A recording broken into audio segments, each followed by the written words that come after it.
In a sharp turn of events that could reshape U.S.-India trade ties, President Donald Trump has announced a 25% tariff on all imports from India effective August 1st. The move is part of a broader global tariff campaign, but in India's case, it comes with an additional penalty aimed at New Delhi's continuing defense and energy dealings with Russia. President Trump made the announcement through a series of posts on Truth Social, calling India a friend but criticizing its trade practices. He said the U.S. has done relatively little business with India over the years due to what he described as some of the highest tariffs in the world and obnoxious non-monetary trade barriers. India will therefore be paying a tariff of 25% plus a penalty for the above, starting on August 1st. Thank you for your attention to this matter. MAGA.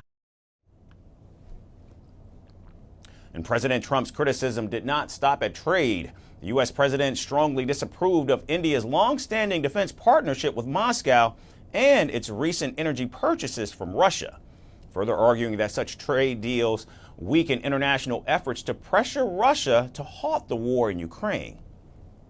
They have always bought a vast majority of their military equipment from Russia and are Russia's largest buyer of energy, along with China, at a time when everyone wants Russia to stop the killing in Ukraine. All things not good.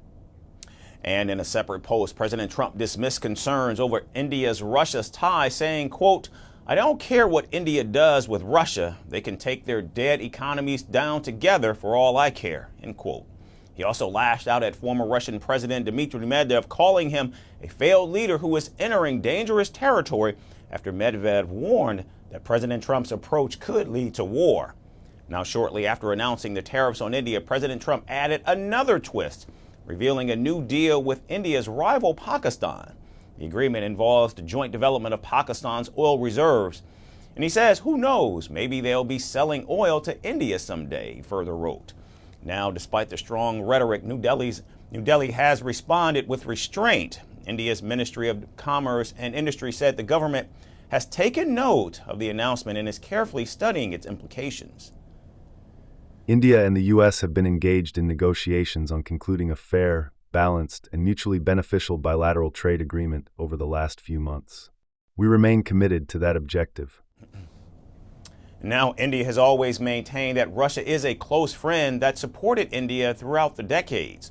And while the West shunned Russian crude following Moscow's invasion of Ukraine in 2022, Russia began offering discounts on its oil to willing buyers, and India was quick to take advantage of the opportunity, leading to Russia emerging as New Delhi's biggest source of crude. Now, despite criticism, India has stood its ground. Its government maintains it would prioritize the interests of its citizens first and buy oil from anyone that sells at the best possible price. India is a big oil consumer. We are a big oil importer because we don't have oil. Now, it is not like there is a political strategy to buy oil. There is an oil strategy to buy oil. There is a market strategy. So as Washington's August 1st trade deadline comes to an end in just a few hours, deals have been struck with the UK, Japan, Vietnam, and the European Union. And India remains in talks, but no agreement has actually been finalized. And with the clock now ticking, what happens next could redefine more than just trade. Firstpost now available in 9 languages on YouTube. English, Stands at $36 trillion. French, Le FMI, comme German, geschäftsführenden Direktor, Hindi, $30 trillion ka karjo.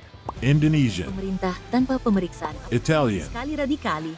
Japanese, $1 Portuguese, por causa do próprio balanço patrimonial. Spanish. Beautiful bill. Go to Settings, click on Audio Track and select the language of your choice. Be the first to know what's happening around you in your first language. Firstpost.